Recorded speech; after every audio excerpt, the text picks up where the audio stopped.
Welcome back to Burned Notice, the series dedicated to dissecting the actions of Michael Weston and his team. If you're new to the series, there is a link in the description down below to catch you up.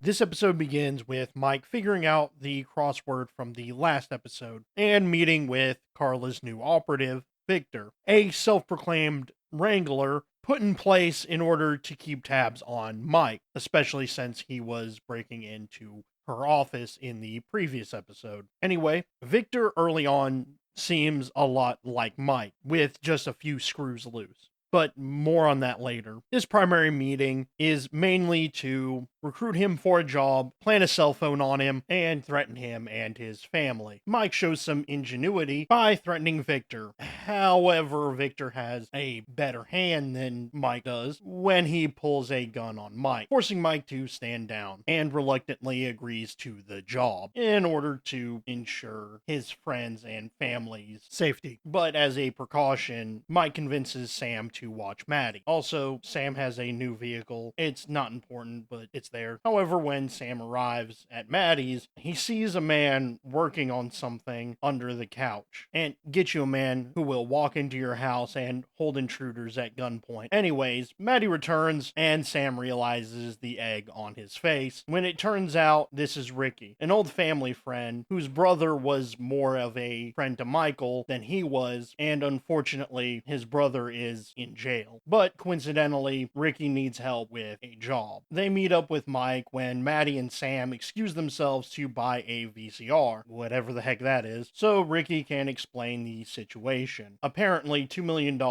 vanished from Hip Hop Mogul? The radio in my car is broken.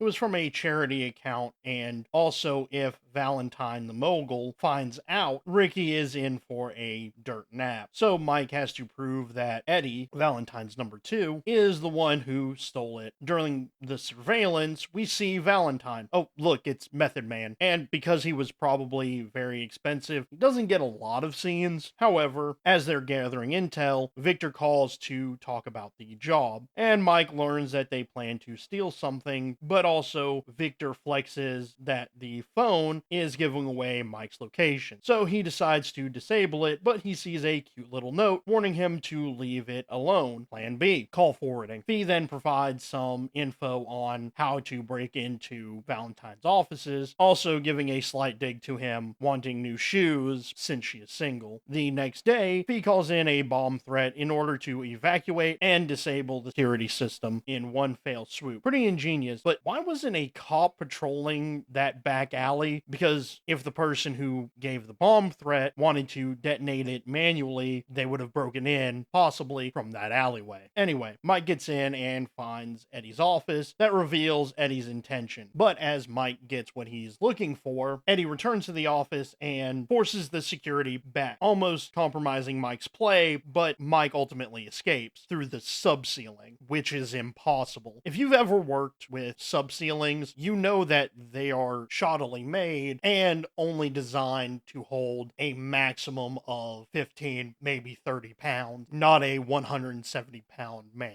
But whatever. He shows Ricky the businesses Eddie is looking to launder his money. This is where Mike plans on offering Eddie some help in order to bring the money out into the open, hopefully to clear Ricky's name. But this brings Mike to Barry to make intros for a fee. Why don't we say $5 grand?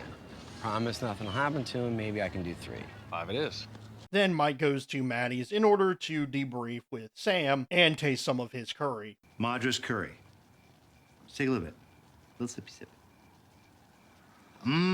But besides cooking, he is checking the perimeter and also had time to create Mike's cover ID. Also, this scene proves that Sam couldn't have been played by anybody other than Bruce Campbell. He is the only one that could cook at the same time as debriefing about potential dangers. Anyway, Mike approaches Eddie to sell him on a new laundry operation in real estate, but Eddie is apprehensive on the deal because of a loose end, when Eddie has to leave suddenly for a surprise meeting at Valentine's office. And Mike and Fee are listening in using Ricky's cell phone to help determine what the meeting is all about, when Valentine singles someone out because he was trying to jump ship and scalp the artist, bringing Valentine into a rage promoted by Eddie. However, Ricky is able to defuse the situation by reminding Valentine of potential witnesses. However, Ricky doesn't do that good of a job because Valentine still takes a record to the traitor's head. This is when Valentine dismisses everybody except for Ricky. And during this time, Fee is ready to storm the castle, but Mike does stop her, and this is where we find out that Ricky has 2 days to find $2 million.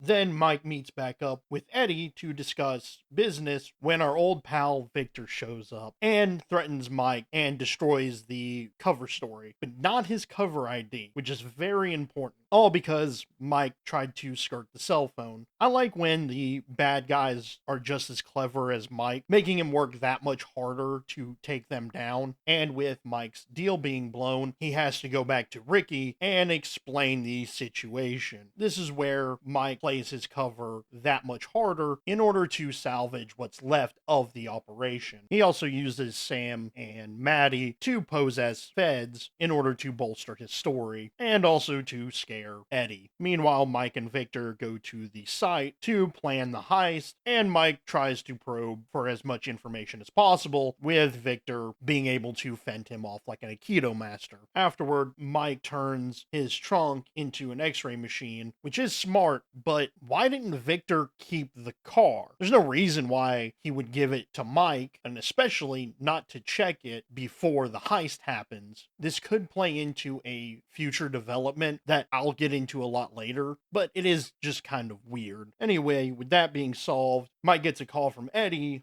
because of Sam's work. This is where Mike baits Eddie into using him to move the money, and simultaneously learning that Eddie is going to unalive Ricky. And due to Mike's quick thinking and Fee, the death squad is scared off. And the next day, Mike tells Ricky about the plan to kill him, and that Eddie isn't keen moving the money without Ricky ending up in a Pine Boss. Then Mike comes up with a plan in order to clear Ricky's name by getting Eddie to step up to the plate and ending Ricky himself. Also, it's funny to see Eddie fight and watch Mike take a fall.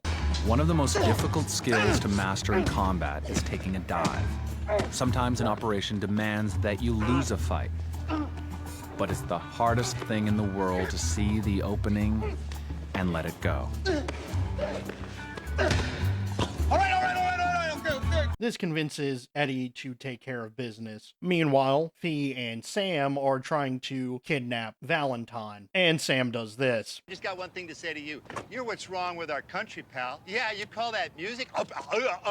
What's going on there? Wait a minute. First of all, what do you listen to, old timer? Barbara Mandrell, nothing wrong with that. Kenny G, Captain and Whoa, Tennille. that's like too gangster for me right there, man. I got something for you right here. A melody. This scene reminds me so much of a friend of mine. Also, Fee uses French in this scene. Not important now, but it is an interesting Easter egg for a later episode. Meanwhile, Eddie gets to Ricky's house and talks about how he stole the money. Sly dog, you got me monologuing. And that's when he shoots Ricky. Well, he shoots blanks at Ricky, and Mike should know how dangerous blanks are, because even with the smallest amount of anything in that barrel, he would have been burying his friend. But anyway, this is when Valentine walks in, who overheard everything that was going on, and this time Eddie is called to stay after the meeting. With that, Eddie is literally swimming with the fishes. Ricky leaves, and Mike just asks Ricky to say hello to his brother. Next, Mike and Victor break in, and Mike... Small explosion that burns at 3,000 degrees. It'll also stop a car pretty well. People don't drive when their tires are on fire. And water sealant is a common sight around Miami where it's used to protect buildings from hurricane flooding. It's also extremely flammable.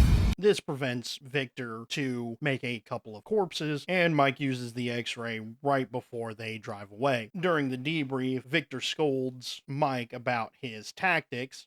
I warned you what would happen if you pulled another stunt, Michael. But that one had some style.